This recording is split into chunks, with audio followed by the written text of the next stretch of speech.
potion, nous avons étudié la potion du loup. Donc, avant de commencer à fabriquer cette potion, il faut bien connaître la base. Et la base étant de savoir la différence entre la plante du loup et la potion du loup. J'étais très attentif, moi. Cependant, Monsieur Potter discutait joyeusement du cours de défense contre les forces du mal avec son voisin Neville Londubat. Le professeur Rogue les a tout de suite repérés et donc il leur a demandé de répéter ce qu'il avait dit il y a quelques instants, la différence entre la potion du loup et la plante. Bien sûr, ni Monsieur Londubat et ni Monsieur Potter n'ont su répondre. Alors, cela m'a échappé. Cependant, il voulait que ce soit absolument un de ces deux élèves de Gryffondor qui réponde. Donc, par conséquent, ce qu'il a fait, il a retiré déjà 10 points à Gryffondor, même si cela n'est pas mes affaires, il verra ça avec Monsieur Weasley et Mademoiselle Granger, mais il a également retiré 5 points à Serdaigle. Là, ça me concerne vraiment. À la fin du cours, il m'a dit « Mademoiselle la préfète de Serdaigle, si vous voulez récupérer les points perdus, écrivez-moi 100 fois la différence entre la plante du loup et la potion du loup. » Donc, me voici à minuit en train de la recopier. Donc, la tulou est la plante qui permet de fabriquer la potion contre la lycanthropie, aussi connue sous le nom de d'aconite. Elle est également utilisée pour faire la potion de l'œil vif. Cependant, la potion tulou est un médicament qui permet à un loup-garou de se contrôler lors de sa transformation. Mais pour que ça marche, il faut absolument qu'il la boive une semaine avant la pleine lune. Point final. Bon, maintenant que j'ai recopié cette première définition, il me faut encore la recopier 100 fois. Alors. Ah, vous êtes là les sorciers? C'est pas grave. Cela attendra un peu. Bonsoir les sorciers.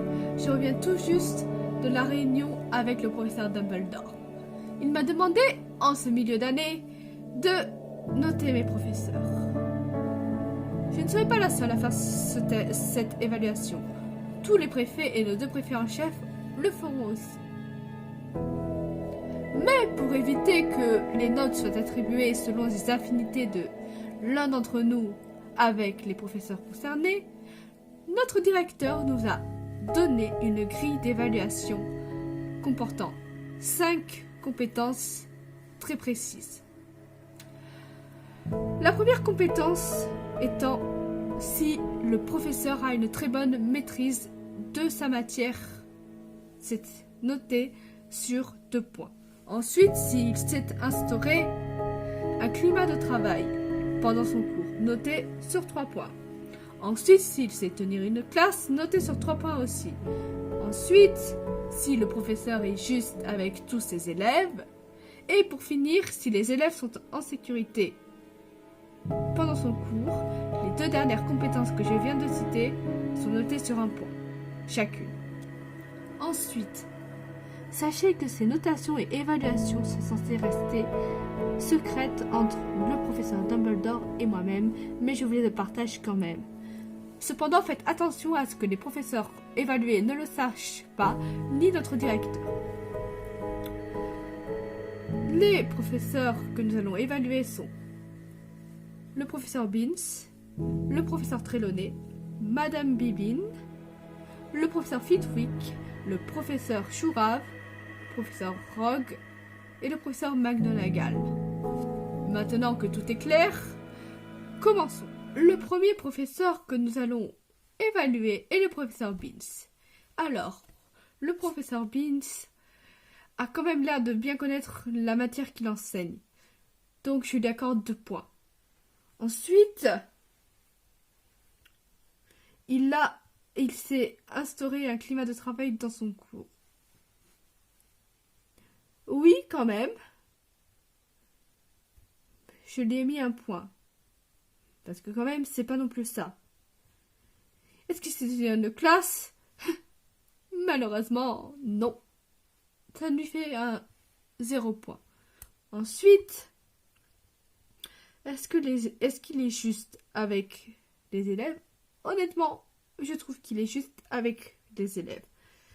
Et pour finir, est-ce que nous sommes en sécurité pendant son cours? Bah oui, en soi, parce qu'en fait, on ne fait que écouter son cours.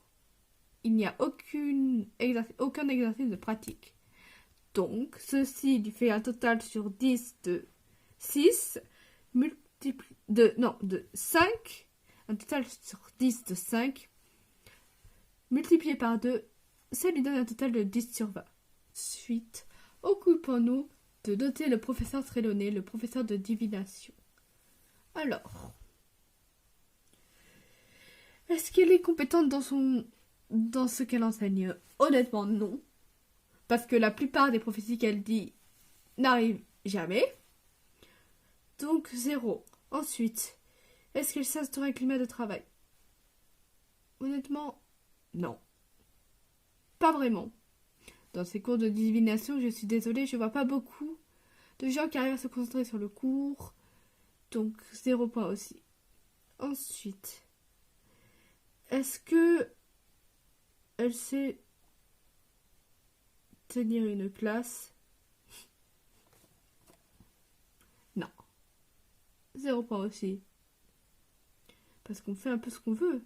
Et puis même pendant les évaluations, des fois on dit des choses fausses et elle nous met quand même juste. Donc non, elle ne sait pas tenir une classe non plus. Donc ça fait 0 aussi. Après, est-ce qu'elle est juste? Bah oui, elle est juste avec tous ses élèves. Donc ça lui fait 1 point. Et ensuite, est-ce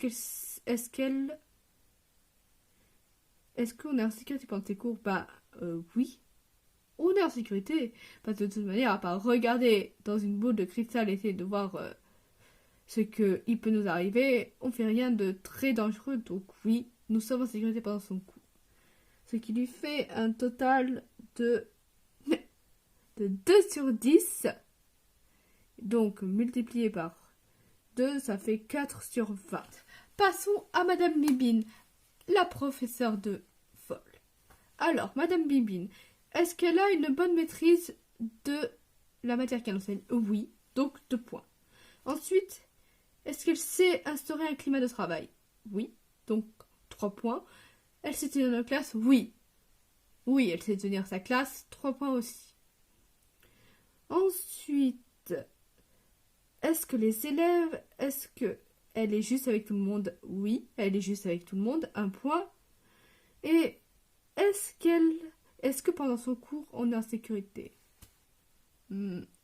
Vous voulez qu'on reparle du cas de Neville Londubat en première année? Donc non, nous ne sommes pas vraiment en sécurité pendant son cours, donc 0 point.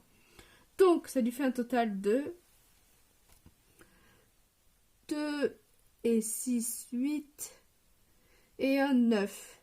Elle s'en sort avec un 9 sur 10, multiplié par 2, ça fait 18 sur 20. Parlons tout de suite de mon directeur de maison, le professeur Fidwick, qui enseigne les sortilèges. Alors, est-ce qu'il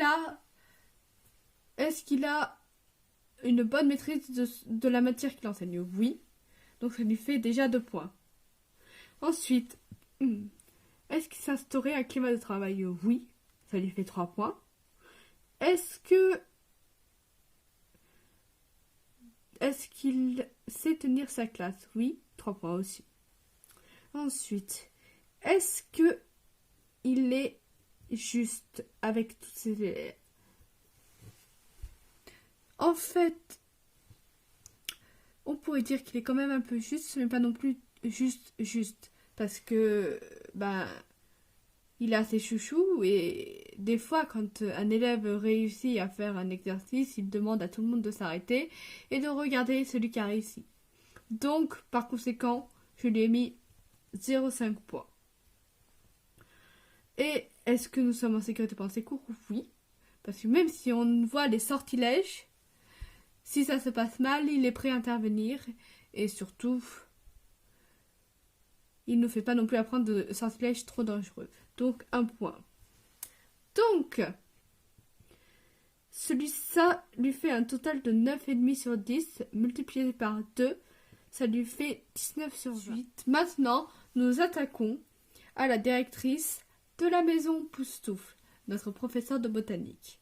Alors, est-ce qu'elle a une bonne maîtrise du sujet de la matière qu'elle enseigne? Oui. 3 points. 2 points. Est-ce qu'elle sait instaurer un climat de travail? Oui. 3 points aussi. Elle sait tenir sa classe? 3 points aussi. Elle est juste avec ses élèves? Oui. Donc, 1 point. Mais est-ce que nous sommes en sécurité pendant son cours? C'est assez entre les deux quand même. Parce que on peut étudier les plantes dangereuses, donc voilà. Et puis aussi, vu le cas de Neville Londuba, lorsque nous étions en 2e année, je lui mets que 0,5 points au lieu de 1. Ce qui lui fait 9,5 et donc 19 au total. Passons maintenant au professeur des potions et directeur de Serpentard, qui a beaucoup d'affection pour moi, c'est vrai. Enfin bref, ce n'est pas le sujet aujourd'hui. Alors, est-ce que le professeur Rox a une bonne connaissance de la matière qu'il enseigne? Oui. 2 points. Est-ce qu'il sait tenir sa classe? Oui. Est-ce qu'il s'instaure un climat de travail d'abord? Oui. 3 points aussi. 3 points. Est-ce qu'il sait tenir sa classe? 3 points aussi. Est-ce qu'il est juste avec tous ses élèves? Non. Bien sûr, il privilégie ses petits chouchous, comme moi, ou les élèves de sa maison de Serpentard, comme Drago Malfoy ou Blaise Zabini. Ensuite, donc, malheureusement, ça lui fait perdre 1 point. Ensuite, est-ce qu'on est en sécurité dans son cours? Eh bien, vu qu'on voit quand même des potions plutôt dangereuses, qui peuvent être dangereuses, j'ai mis que 0,5 points. Donc, ça lui fait un total de 8,5. Par conséquent, de 16. Non, que dis-je? De 17 sur 20. Je trouve que c'est un bon score. Peut-être un peu trop même, mais il n'y a pas assez de... Mais les compétences sont assez... sont très pertinentes, mais peu nombreuses. Mais bon, honnêtement, s'il n'en tenait rien qu'à moi, j'aurais mis beaucoup plus. Mais c'est une autre histoire, et c'est pas le sujet aujourd'hui. Maintenant, nous allons nous attaquer à la notation de la directrice de la maison Gryffondor et notre directrice adjointe, le professeur McGonagall. Donc, professeur McGonagall, comment dire? Je me suis un peu appuyée sur la grille de notre très cher directeur, mais honnêtement, je n'ai rien à reprocher à McGonagall dans sa façon d'enseigner.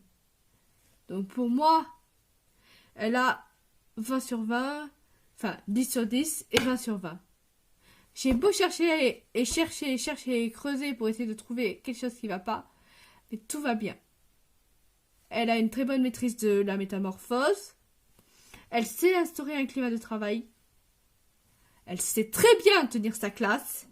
Elle est juste avec tous ses élèves. Elle donne la même punition à tout le monde, comparé à certains de ses collègues. Et on est en sécurité dans ses cours, oui, parce que on apprend à apaiser les animaux qu'on métamorphose ou autre. Donc, honnêtement, je n'ai rien à reprocher à l'enseignement du professeur McGonagall. Donc, elle mérite amplement sa note de 20 sur 20 et sa médaille du meilleur professeur à Poudlard. Et voilà les sorciers, ce sera tout pour ce chapitre sur le monde d'Harry Potter. Mon évaluation de mes professeurs s'arrête là. Je vous suggère donc de regagner discrètement, j'ai pas envie d'avoir des problèmes avec mes collègues préfets, vos salles communes et dortoirs, ceux qui ne sont pas de Serre d'Aigle, sinon les autres, suivez-moi.